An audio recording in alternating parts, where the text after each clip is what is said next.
Alright, here we go. On today's video, we're just going to do a little comparison shooting between two different types of tripods at 100 yards, just to give you all a rough idea of what you can expect between the two and the differences. We've got a regular field pod here, basically what I would consider a full rest setup, and then we have a standing tripod. I mean, you can shorten it to sit, and it's just got a single point. And that's what we're going to compare the difference at 100 yards and see how the group and how big of a difference it is. So y'all stick around and see how it goes down. And just if you're wondering, it is the same shooter, which is me, same rifle, and the same ammunition, and the same difference. So all the variables are the same involving each one of these. So we are being scientifically scientific here. So stay tuned.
Here we go.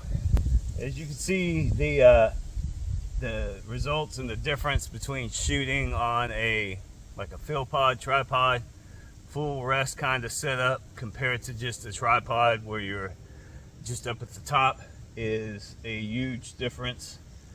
This is with full rest tripod.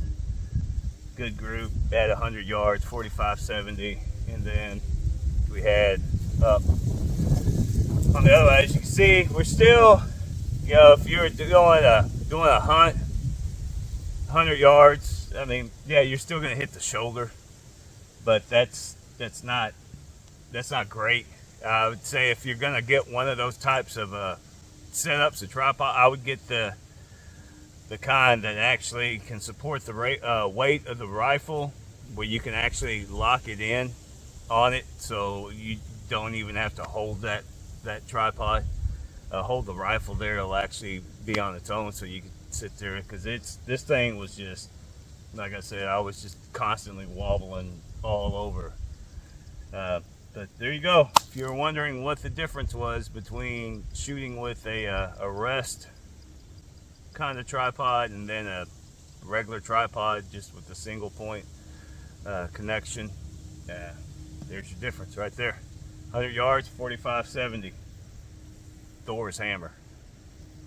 Thanks for watching.